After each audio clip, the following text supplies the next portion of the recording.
Hey guys, Hammeh here, how's it going? A little bit of news and a little bit of debate for you today, as Symmetra has been mentioned by the Blizzard team for an investigation for some changes, and they may be coming as soon as November. I'm going to quickly go through what the news is, why Symmetra has not played so much time-wise compared to other heroes, and where she is right now in general, and then a few thoughts on how she could be changed, what people are considering to be leaks and things that may be hinting to be changed, and why that might not actually be the case, and more. Firstly, the news. Now, it hasn't been leaked or hinted, it has been pretty much confirmed. Symmetra is on the minds of the Blizz dev team for some changes that could arrive in November at the very earliest. The source for this, Kaplan, did a Business Insider interview in the last couple of days and gave some reasons why Symmetra could be up for this. She is least played when it comes to hours played, but these stats need to be read with a grain of salt, he said, because she's quite a situational pick. He also said that the character being that kind of situational pick is not desirable to the team, which I'll come back to later because it's an interesting point. Either way, it seems as though that Symmetra is certainly in the minds of the Blizz team for some tweaks, and they not going to be coming till November at the earliest, due to potentially being a little bit more involved than a simple balance change on an ability.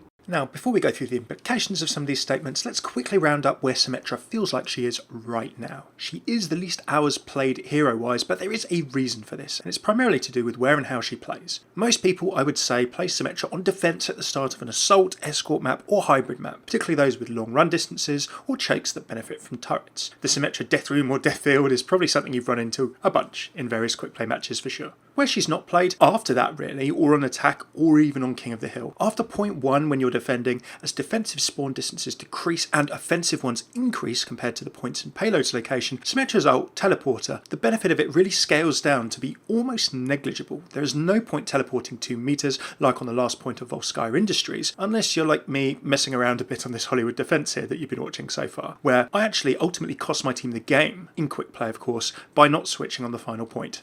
Bad Hammeh.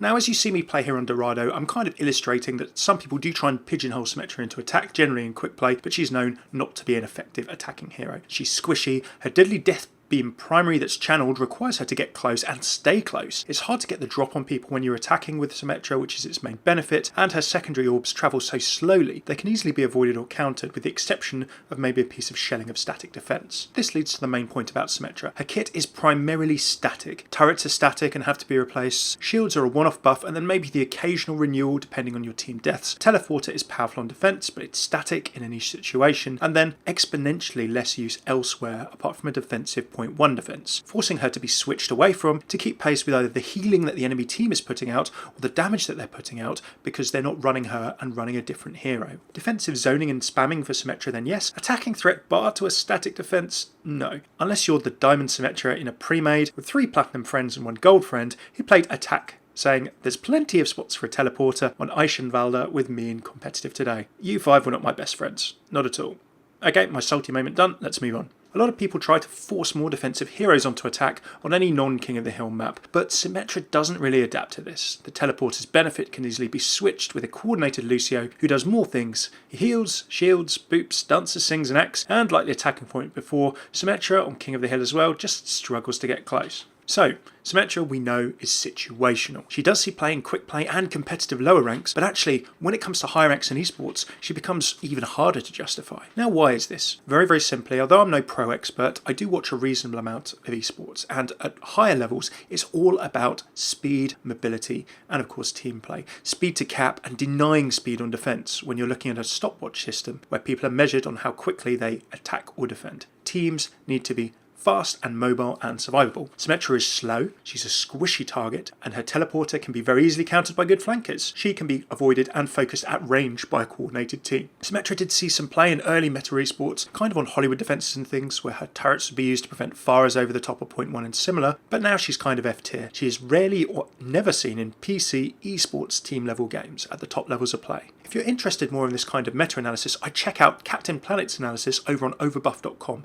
He does a great job frequently rounding up the professional and esports meta. There's also Icarus, who does an equally great job on video roundups and also helps supply some of Captain Planet's data. Check out those links in the description below, really worth a read. Anyway, back to Symmetra. The argument from many is that she should be defense rather than support. I get this because she's primarily a defensive pick, but I feel she's more really utility as a support or specialist at this moment in time. How could Symmetra be changed? If we jump back to the Business Insider interview, Jeff Kaplan said she's kind of an internal project, and the type of changes we think need to happen to Symmetra require a lot more testing and discussion. So what can you do with Symmetra right now? It's kind of tough. Her kit is really inherent to her character and the way she's designed. If you tweak the shield strength, that's been done already. It affects how other heroes perform, not herself to a degree. The turrets, well, the damage has been tuned down a bit on console already, very much like Torbjorn's turret turn speed, because those were problematic for people with controller aim. And teleporter, well, you can play with the charges, the ult charge rate, the teleporter health and similar, but that still doesn't, at the moment, the way that Overwatch's meta and other heroes work, perhaps make it any more efficient on attack. How would you change any of these current ingredients to pull Symmetra out of her role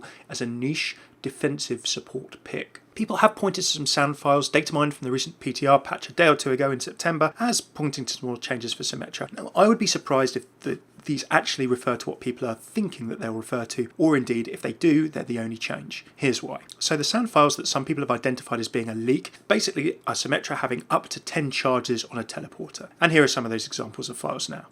7 charges remaining. 10 charges remaining. Now, I just want to point out that these may not be reflective of changes. If you have a voice actor over in to do some voiceover for your game, you get them to record a bunch of options in a session just in case. Take Lucio Ball, for example. Now, I've got the sound effects from that, and the Lucio Ball announcers, goal announcements go up to 15 or 20 in terms of the numbers he counts to in the sound files. And there's also combinations for 15 all and similar. If you played Lucio Ball, you know it's hard to have a game with that many goals, but they got the voiceover announcer to record those anyway. So this may just be the case for Symmetra here. It doesn't necessarily mean that she's going to get immediately another 10 charges on her teleporter. But let's have a think about this hypothetically anyway. What would more teleporter charges do with Symmetra if they were the only change that she got? Without any tweaks to teleporter health, to the charge speed of her ultimate, more teleporter charges make the teleporter and Symmetra more of a target. Let's say there was actually 10, then it would be double the target really. You can port 2 teams worth back almost instead of 1, and what this means effectively, if it's a defensive teleporter, the enemy team would give it more thought in theory to try and get rid of it. My point is, increasing the amount of teleporter charges alone doesn't make Symmetra any less situational, or benefit her really on attack. The moment a team, even if they did try to run an attacking Symmetra with a 10 teleporter charge, went in a few times, a defensive flanker can quickly hunt the teleporter down for the defense. Symmetra's existing weaknesses, her squishiness, her need to be very, very close for her beam channel to work on her primary, and her slow-moving secondary are still not beneficial or really viable as attacking offensive options. A final thought, should Symmetra actually be changed to not be that situational, even if she does get this bigger rework? Let's get back to that comment that Jeff Kaplan made about the character being that situational is not really a desirable thing for us. Just on the side, I think we do need to be careful that, taking this to a farcical extent, balance isn't all heroes being able to do everything important. It's totally fine to have situational heroes. Remember, Overwatch is a team switching and hero switching game. Countering is cool, adaptability is cool, by all means main a role, you don't have to main a hero, and being able to switch in and out is awesome. So, as a result, having people that do specific things in specific situations is pretty cool. For me, Symmetra like Bastion and Torbjorn falls into a category of really out-cluing. They're very painful until players or a team learn how to deal with them, or play as a team to deal with them. Then after that point, they rapidly fall off a cliff to become almost useless at a decent level of play, or a decent level of team play anyway. Bastion and Torb, I think, actually suffer more from this out-cluing than from Symmetra, making them really undesirable in any coordinated level of match. At least Symmetra has a purpose, or as she would say, a place. Bastion and Torb are mostly intelligence checks of your team, if they're being played, how you support them and protect them, and then also the enemy team, how to counter them. If one team fails that intelligence check, then they're probably going to lose the match. Both teams pass them, then both teams will more often than not switch to more standard compositions. Now, I don't know about you, but I'm more personally worried in competitive if I see a defensive Torbjorn, period, or Bastion than a defensive Symmetra on certain maps. Providing the Symmetra switches after point 1, and it's a map that makes sense, for example, has defensible teleporter spot, a long run distance, choke points that can benefit from turret slows or all 3, like Anubis, Volskaya point 1 to an extent, then I'm absolutely fine with it. Wrapping this all up, Kaplan did say the type of changes we think need to happen to Symmetra require a lot more internal testing and discussion, and this was actually compared to the tweak to Junkrat's ult charge speed that is actually live on the PTR right now. Junkrat's ult speed was shown as a simple change that's fairly safe to tweak and make, whereas they think that Symmetra needs a lot more than this. So this sounds like as a result that Symmetra's changes will be reasonably substantial, as all of her abilities have, I think, a finite degree of flex the way that they're created and structured right now. She might actually need even more of a rework than simply balancing or tweaking her existing abilities, so I think that could take more time. Still, November's been mentioned as the earliest. Don't forget BlizzCon in early November, potential hero announcements, all of the goodness that could drop then. So I wouldn't be surprised if this change, when it does come, was either later in November or, if it's a more substantial rework, even slipping to December or early of 2017. What do you think of Symmetra and other heroes like her in the less picked category of Overwatch at the moment? How would you try and make her more relevant, whilst keeping her toolkit unique and interesting, and above all fun? Do let me know in the comments below. Cheers for tuning in, guys. Lore and voice lines are returning next week with Mercy. Finally, thank you for the patience. You can see my other videos, including some of the latest PTR voice lines, hero lore, Overwatch news and much more in the playlist here. Good to see ya. Do like, subscribe and comment with what you think. I'm Hammeh. Take it easy.